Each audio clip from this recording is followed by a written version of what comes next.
ছোট্ট বন্ধুরা, আজ রবিবার রেডিও জংশন নিবেদিত ঠাকুরদার ঝুলিতে তোমরা যে গল্পটি শুনবে তার নাম খেলতে খেলতে, যেটি লিখেছেন কেয়া বর্মন আর তোমাদের পাঠ করে শোনাচ্ছেন সৌমেন্দ্রনাথ জানা।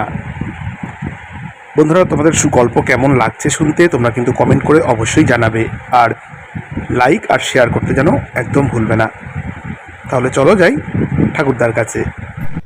ছোট্ট বন্ধুরা, ঠাকুরদার ঝুলি নিয়ে ঠাকুরদা হাজির তোমাদের গল্প শোনানোর জন্য। আজকের গল্প হচ্ছে খেলতে খেলতে।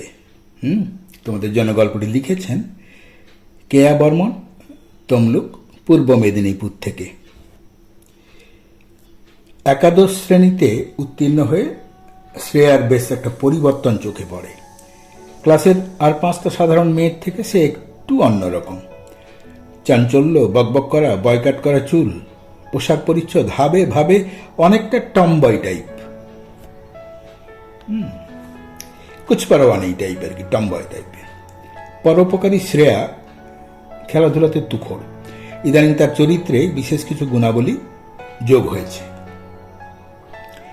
পড়াশোনায় সে কোনোদিনই ভালো ছিল না, কিন্তু মাধ্যমিকে সকলকে চমকে দিয়ে সে আশাতীত ফল করে বসে।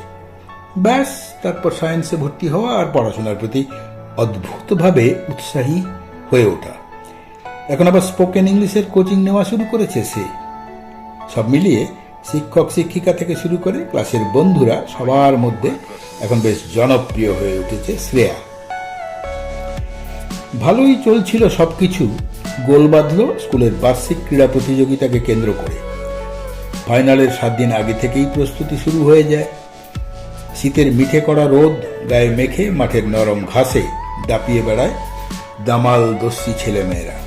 নতুন উদ্দীপনায় জেগে ওঠে সবাই এই 7 দিন। শ্রেয়ার পারফরমেন্স সববারের মতো ভালো। Long jump, discus throw, 200 metre দৌড়ে মেডেল প্রাপ্তি কেউ আটকাতে পারেনি। বাকি শুধু হ্যান্ডবল ফাইনাল। এক একটা ক্লাসকে হিটে হারিয়ে ফাইনালে এখন 10ম ও একাদশ শ্রেণী। মাঠের চারদিকে ছাত্রছাত্রীরা গোল হয়ে বসে গেছে। মাঠের মাঝখানে কোর্ট, 2 দিকে 2টি গোলপোস্ট। নির্ধারিত সময়ে বাঁশি বেজে উঠতেই মাঠে নেমে পড়ল 2 দল।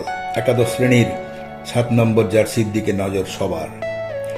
শ্রেয়ার নামে হর্ষধ্বনিতে ফেটে ফুটছে মাঠ। ইতিকণা দিদিমণির উত্তেজক কমেন্ট্রি সকলকে আরো চনমনে করে তুলেছে। তুমুল উদ্দীপনায় চলছে 2 দলের খেলা। মোটের উপর একাদশ শ্রেণী চাপে রেখেছে 10ম শ্রেণীকে। 30 মিনিটের খেলায় প্রথম 15 মিনিটে 2টি গোল দিয়ে দিয়েছে একাদশ শ্রেণী।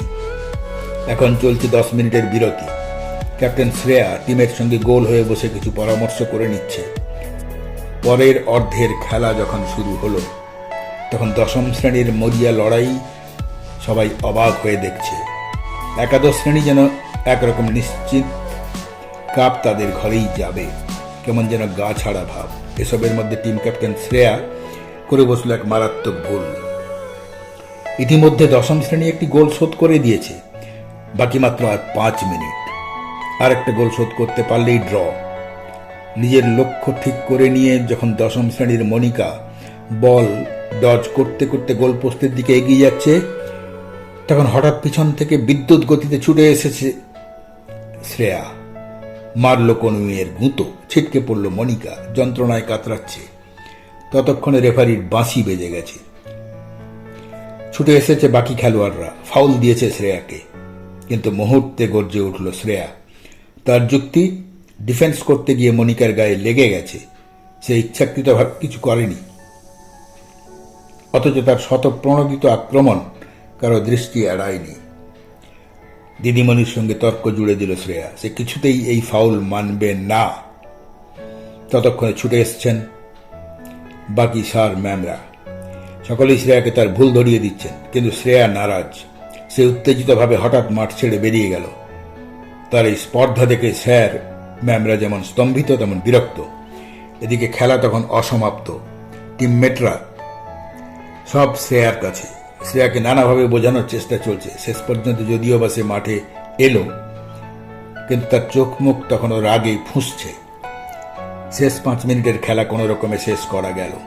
খেলার ফলাফল অনুযায়ী জয়ী ঘোষণা করা হলো একাদশ শ্রেণীকে। 2-1 গোলে তার বিজয়ী হলেও হেড স্যারের নিদান অনুযায়ী একাদশ শ্রেণীর হাতে বিজয়ী কাপ তুলে দেওয়া হলো না। টিম ক্যাপ্টেন শ্রেয়ার অভব্য আচরণ স্বরূপ এটাই তাদের শাস্তি। এর কিছুদিন পর এই নিয়ে চলল নানা রকম গুঞ্জন। যে শ্রেয়া ক্রমশ সকলের নয়নমণি হয়ে উঠছিল, তার সামান্য একটা খেলাকে কেন্দ্র করে এই আচরণগত পরিবর্তন কেউ ঠিক মেনে নিতে পারছিল না। শ্রেয়ার প্রতি টিচাররা আর আগের মতো মনোযোগ দেন না। ক্লাসের বন্ধুরা শ্রেয়াকে এড়িয়ে চলে। সেদিনের পর থেকে শ্রেয়াও কেমন যেন গুম মেরে গেছে। 5 সেপ্টেম্বর শিক্ষক দিবস। ক্লাসে ক্লাসে হিড়িক পড়ে গেছে। নাচ গান আবৃত্তি তো আছেই, সেই সঙ্গে পরিকল্পনা চলছে আরও কিভাবে টিচারদের মোহিত করা যায়। দায়িত্ব পড়েছে দ্বাদশ শ্রেণীর উপর। ক্লাসে ক্লাসের টাকা সংগ্রহ করা, অনুষ্ঠান সূচি বানানো, স্টেজ সাজানো ইত্যাদি নানা কাজ চলছে। দিদি, আমার একটা কথা ছিল। শ্রেয়া এসেছে দ্বাদশ শ্রেণীর রুমে একটি কথা বলবে বলে। বল, কি বলবি? আমাদের এখন অনেক কাজ। বলছি দিদি, আমি একটা স্পিচ দেব ইংরেজিতে, আমার নামটা রাখবে? বক্তব্য আবার ইংরেজিতে? তাচ্ছিল্যের সুরেই ম্যাম বললেন, দেখ, তোর উপর টিচাররা খুব রেগে আছে, যা করবি বুঝে শুনে, বুঝলি? ঠিক আছে, তোর নামটা রেখে দিচ্ছি। একটুক্ষণ মাথা নিচু করে দাঁড়িয়ে থেকে শ্রেয়া চলে গেল। উদ্বোধনী সঙ্গীত দিয়ে শুরু হলো প্রোগ্রাম। তারপর একটা দুটো আবৃত্তি, নাচের পর শ্রেয়ার স্পিচ। সবাইকে অভিবাদন জানিয়ে ঝরঝরে ইংরেজিতে তার বক্তব্য রাখল শ্রেয়া। মন্ত্রমুগ্ধের মতো শুনল সবাই। কে কতটা বুঝলো জানা নেই, তবে হাততালিতে ফেটে পড়ল সভাকক্ষ। টিচারদের মুখে হালকা হাসির রেখা ফুটে উঠল। অনুষ্ঠান শেষে হেড স্যারের সমাপ্তি ভাষণ, আজকের দিনের গুরুত্ব সহ কিছু উপদেশ দিয়ে তিনি বক্তব্য রাখলেন। শেষে তিনি শ্রেয়াকে মঞ্চে ডেকে নিলেন। তার মাথায় হাত রেখে বললেন, জীবনে ভুল আমরা সবাই করি, কিন্তু সেই ভুল স্বীকার করে নিজেকে শুধরে নিয়ে সঠিক পথে এগিয়ে যাওয়াই হলো প্রকৃত শিক্ষা। তুমি আজ সেটা বুঝতে পেরেছ এবং তোমার বক্তব্যে তুমি সেটা সকলকে বুঝিয়ে দিয়েছ। খুব ভালো, অনেক বড় হও, মানুষের মতো মানুষ হয়ে ওঠো। তারপর ছাত্রছাত্রীদের দিকে ঘুরে বললেন, শুধু লেখাপড়া নয়, চরিত্র গঠনই হলো জীবনের শিক্ষা। তাই শুধু বই থেকে নয়, নিজেদের বাস্তব জীবন অভিজ্ঞতাই আমাদের মধ্যে সেই বোধ গড়ে তোলে এবং আমাদের মধ্যে ভালো মন্দ বোধ গড়ে ওঠে। তখনই আমরা ঠিক বেঠিক পথ চিনতে পারি। শ্রেয়া প্রথমে পথ ভুল করলেও সে সঠিক পথ চিনে নিতে পেরেছে। তাই আজ সকলের সামনে ক্ষমা চেয়ে নিজের মনুষ্যত্ব বোধের পরিচয় দিয়েছে। তোমাদের কাছে এক দৃষ্টান্ত। এরপর তিনি শ্রেয়ার টিমকে মঞ্চে ডেকে নিলেন এবং সেদিনের সেই শাস্তির মেয়াদ আজ শেষ করে প্রাপ্য ট্রফি তুলে দিলেন শ্রেয়ার দলের হাতে। শ্রেয়ার চোখের কোণে জল। অনুশোচনায় সে তখন দগ্ধ হচ্ছে। স্যারের পায়ে প্রণাম করে সে এতদিনের গ্লানি সব ধুয়ে ফেলতে চাইছে। বন্ধুরা, কেমন লাগলো আজকের গল্প?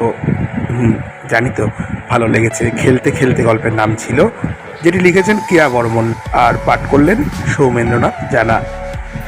এতক্ষণ তোমরা শুনছিলে রেডিও জংশন নিবেদিত ঠাকুরদার ঝুলির গল্প পাঠ।